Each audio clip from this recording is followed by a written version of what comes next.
Hello everyone, so today's video we're going to continue continuous random variable.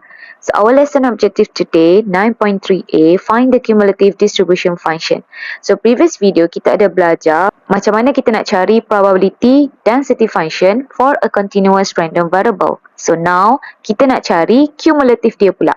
So bagaimana kita nak mencari cumulative untuk continuous random variable? So cumulative distribution function for a continuous random variable x with density function f of x is a function capital F of t, where capital F of t is equals to probability of x less than or equals to t equals to integration of f of x from negative infinity to t.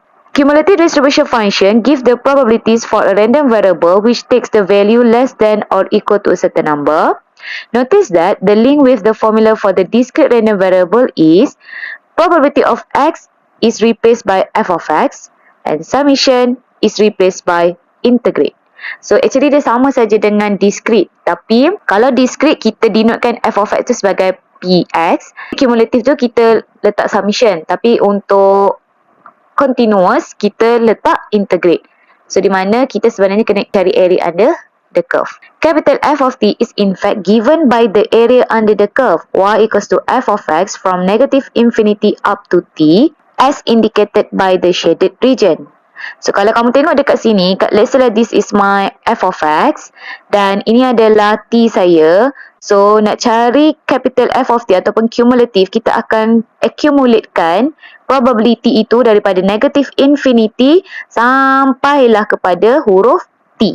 So macam mana nak cari dia? Saya kena cari area under the curve. Nak cari area under the curve, saya kena integrate.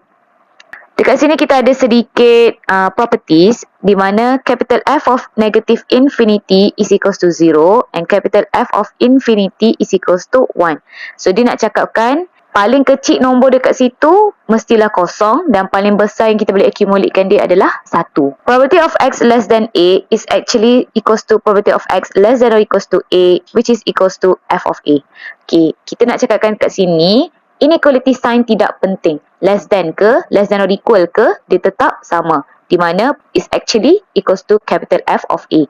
Probability of x between a and b inclusively actually sama je dengan probability of x between a and b is include, or probability of x between a is include and b, and probability of x between a and b.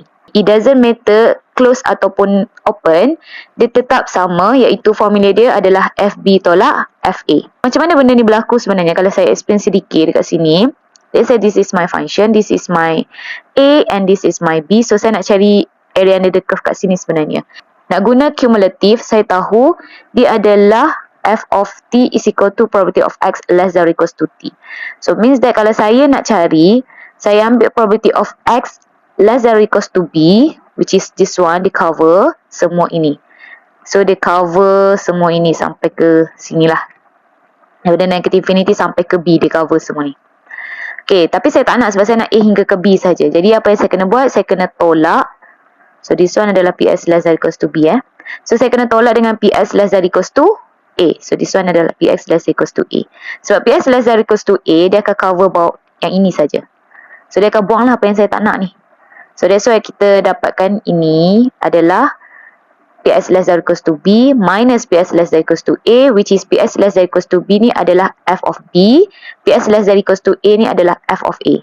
So that's why fb tolak fa. So ini memang constant sudah, jadi boleh hafal sajalah. So it doesn't matter close ataupun open, dia tetap akan ambil ini formula dia. Nak cari probability di antara a dan b. So macam mana nak cari median? Median sentiasa kita fokus kepada cumulative. Kalau cari mode, kita fokus kepada probability density function, f kecil tu. So mode f kecil, median f besar. So nak cari median, kita kena dividekan area under the curve tu menjadi 2.